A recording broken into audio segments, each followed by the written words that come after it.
इस दुनिया से जाना है, लेकिन मैं बड़ा हार्ड ब्रोकन इस हवाले से ज़रूर हूँ कि हम कुछ कर नहीं सके उमर भाई के लिए। बिस्मिल्लाहिर्रहमानिर्रहीम, अस्सलाम वालेकुम, इन्ना लिल्लाहि व इन्ना इलैहि राजिऊन। बहुत अजीब लग रहा है ये बात कहते हुए भी, बहुत ही मतलब वो नाकाबिल यकीन से जुमले लग रहे हैं ये कहते हुए भी कि उमर शरीफ साहब जिनके हवाले से रोज़ाना ही ये बात हो रही थी अब से कुछ घंटों पहले तक कि अब ये कर लेते हैं, ये कर लेते हैं, यहाँ तक पहुँच गए, यहाँ पहुँचने वाले हैं, ये हो गया, वो हो गया। और अब ये जुमले हम कह रहे हैं कि उमर शरीफ इंतकाल कर गए, उमर शरीफ इस दुनिया में नहीं है। अभी इस वीडियो की रिकॉर्डिंग से कुछ 5 मिनट पहले मेरी उनकी वाइफ से जब बात हुई तो मुझे समझ में नहीं आ रहा था मैं भाभी बोलूँ क्या, मतलब मैं क्या कहूँ, मतलब कुछ समझ नहीं आ रहा था मुझे कि मैं उनको बहन कह के हौसला दूँ या क्या। तो बहरहाल, और वैसे तो जाहिर है हर मुसलमान का ये अकीदा है, हर किसी ने जाना है, और हमारा ये भी अकीदा है कि जो रात जिस जगह पर लिखी है वहीं पर आएगी। रूह कब्ज होना जहाँ लिखा है वहीं पर होगा। देखिए उमर भाई का ये लिखा था कि जर्मनी में रूह कब्ज होनी थी उनकी, और ये हुआ, दुनिया के उस हिस्से में लिखा था और ये हुआ। तो लेकिन बहुत ज़्यादा झटका इस बात पे भी लगा है कि हमें बड़ी उम्मीदें पैदा हो गई थी, इसलिए कि सारे मामला अल्लाह अल्लाह करके तय हो गए थे। एयर एम्बुलेंस आ गई थी, एयर एम्बुलेंस चल पड़ी थी, एयर एम्बुलेंस पहले स्टॉप तक पहुंच गई थी। बस मैंने कहा ज़रा दिल का बोझ कुछ हल्का भी कर लूँ आप लोगों से बात करके, और ज़रा मतलब कुछ समझ नहीं आ रही कि क्या क्या कहे इंसान। तो जब ये जर्मनी पहुंचे थे, कराची से चले थे, जर्मनी पहुंचे थे, जर्मनी पहला स्टॉप था, उसके बाद एक और जजीरे पे स्टॉप था, उसका कोई नाम था पता नहीं, फिर उसके बाद कनाडा में स्टॉप था, और चौथा और आखिरी स्टॉप था वाशिंगटन।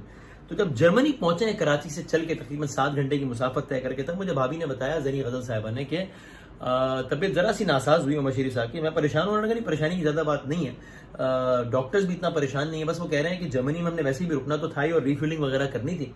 तो अब यह है कि हम उमर शरीफ साहब को 15 घंटे, मुझे याद है कि 15 घंटों के लिए हम उमर शरीफ साहब को अस्पताल में शिफ्ट कर रहे हैं, ताकि वो अब जो भी होता है टेक्निकल के पता नहीं ऑक्सीजन वगैरह और ये सारी चीज़ें इस तरह कर दें that he is again fit to travel.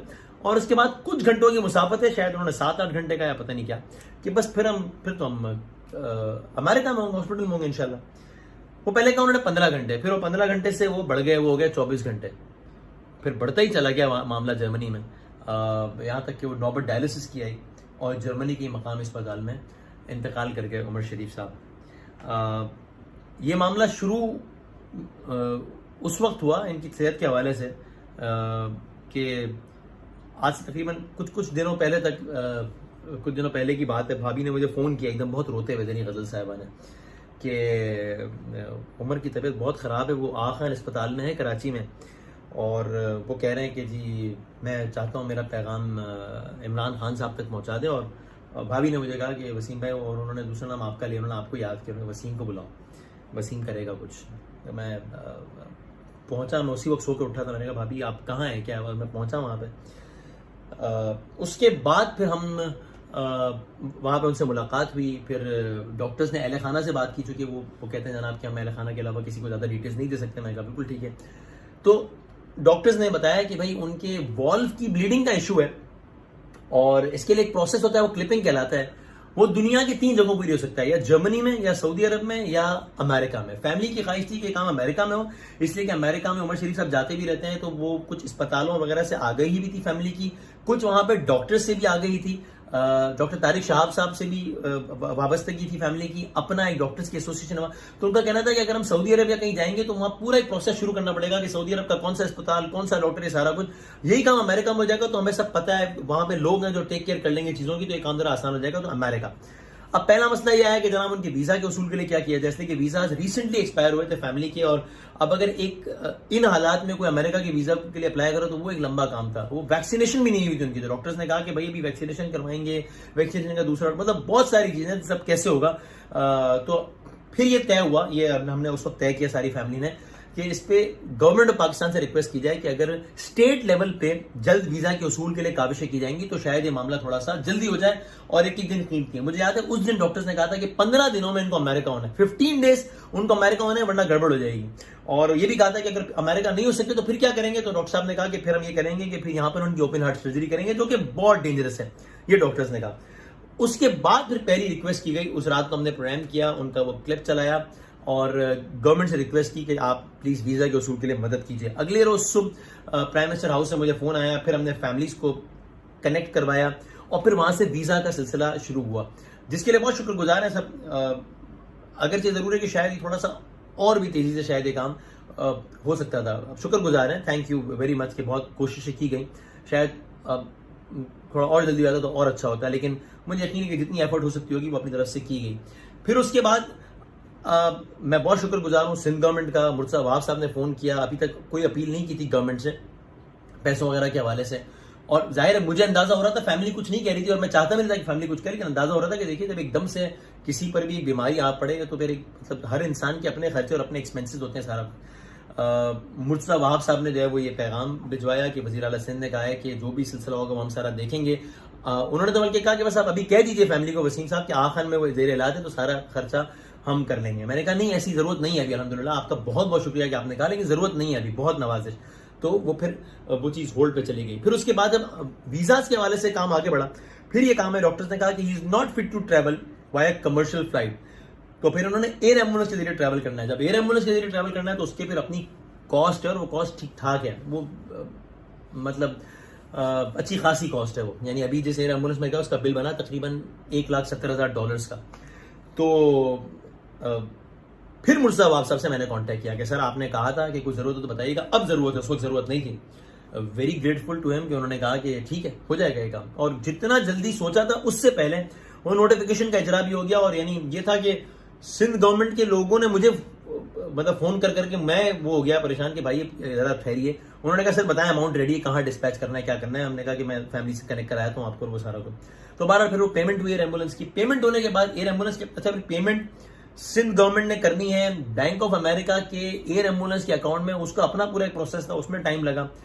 तो वो सारी चीज़ें हुई और फिर उसके बाद जो है वो बहरहाल जब ये पेमेंट का सिलसिला हो गया उसके बाद फिर एयर एम्बुलेंस का प्रोसेस शुरू हुआ। उनका अपना पूरा एक लंबा चौड़ा प्रोसेस होता है कि जनाब हम यहाँ से उड़ते हुए आएंगे, यहाँ ठहरेंगे, उसके बाद हम आएंगे। एयर एम्बुलेंस आ गई यहाँ पे। जब एयर एम्बुलेंस आ गई उसके बाद अगला मसला है कि यहाँ एयर एम्बुलेंस पहुंची है, उमर शरीफ साहब को लेकर जाने के लिए तैयार है, वहां उमर भाई की तबीयत बिगड़ गई फिर से। अब फिर एक नया मसला हो गया, डॉक्टर्स ने कहा now is again not fit to travel. वहाँ एयर एम्बुलेंस वालों का मसला था कि भाई अब वो कह रहे थे कि अब हम तो पैसेंजर लेने आए। फिर ये डर हुआ कि ये ना कि एयर एम्बुलेंस वापस चली जाए, फिर क्या करेंगे।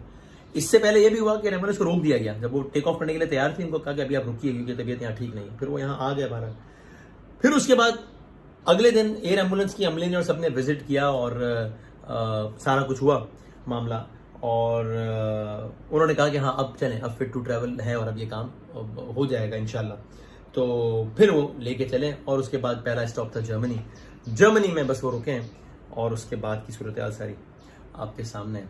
तो बहरहाल ये सारा कुछ सफ़र रहा। मैंने कोई उमर भाई के साथ मुझे काफ़ी प्रोग्राम्स होस्ट करने का मौका मिला, और वैसे तो सारी दुनिया ही मोतर पर सब उनकी फ़न के बारे में बता रहा है तो मेरा कहना कोई औकात नहीं रखता, लेकिन मैं खाली एक जुमला कहूँ, मैंने उनके साथ प्रोग्राम्स जो कुछ होस्ट किए, आप यकीन करें मुझे ऐसा लगता था कि मैं किसी इंसान के साथ प्रोग्राम होस्ट नहीं कर रहा हूँ, मैं किसी रोबोट के साथ प्रोग्राम होस्ट कर रहा हूँ, किसी कंप्यूटर के साथ होस्ट कर रहा हूँ, जिस पर आप एक जुमला आप एक कहते हैं सामने जुमला, कहते हैं सामने जुमला, और जुमला भी ऐसा कि आप हंसे बगैर ना रह सके। मैंने ऐसी सलाहियत वाला आदमी हिस्से मिजाज के हवाले से, जुमलों के हवाले से, हाजिर दिमागी के एतबार से मैंने नहीं देखा अपनी ज़िंदगी में, देखा ही नहीं मैंने अपनी ज़िंदगी में कभी। एक बहुत बड़ा नुकसान ये हो गया।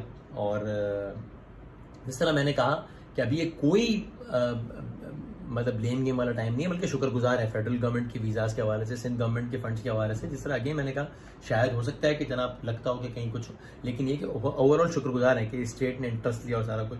लेकिन ये मैं ज़रूर चाहूँगा अभी ये एपिसोड सारा ओवर हो जाए, उसके बाद एक बात की जाए इस हवाले से, इस डिस्कशन की बुनियाद रखी जाए कि देखिए वैसे तो रियासत का कोई भी शहरी हो उसके इलाज और मुआवजे की जिम्मेदारी आइडियली रियासत पर होती है। क्या रियासत ऐसा कर रही है? नहीं कर रही है। क्या रियासत को ऐसा करना चाहिए? बिल्कुल करना चाहिए। आहिस्ता आहिस्ता रियासत पे स्टेप्स ले रही है, कुछ फला प्रोग्राम सब चल रहा है। ये जो फनून लतीफ़ा से ताल्लुक़ रखने वाले लोग हैं, या फिर इसका दायरा जितना भी बड़ा कर दें, एक्टर्स, एक्ट्रेसेस, शोबिस के लोग, इसके अलावा क्रिकेटर्स, नात खां हजरात, फला ये हो, ऐसी किसी तजवीज़ में क्या काम नहीं हो सकता है? डिस्कशन को शुरू करेंगे, शायद ये नामुमकिन बात ना हो कि रियासती सतह पर एक ऐसा फंड बना दिया जाए कि जिसमें इस शोबे से ताल्लुक़ रखने वाले जो भी लोग हैं उनमें से अगर कोई ज़रूरतमंद, देखिए कोई ज़रूरतमंद नहीं होगा तो आएगा भी नहीं, ठीक है, हर किसी को अपना एक एहसास होता है। अगर वो बीमार हो जाए और जरूरतमंद हो तो रियासती सतह पर उनकी चीजों का ख्याल रखा जा सके। अच्छा होता है लोग सवाल करें कि अच्छा तो क्या खाली यही लोग शहरी हैं पाकिस्तान के, बाकी लोग शहरी नहीं? नहीं नहीं, सब शहरी हैं, सबकी लेवल, सबकी इक्वल लेवल की रिस्पेक्ट है, सबका इक्वली हक है रियासत पर। लेकिन मसला है कि अभी अगर एक बड़े पैमाने पे काम नहीं हो रहा और छोटे पैमाने पे शायद काम होना शुरू हो जाए तो क्या हम वो भी छोड़ दें कि यार नहीं तो सबका करो या किसी का ना करो? मेरी राय, आपकी अगर राय मुख्तलिफ हो तो आप बताइएगा इसमें।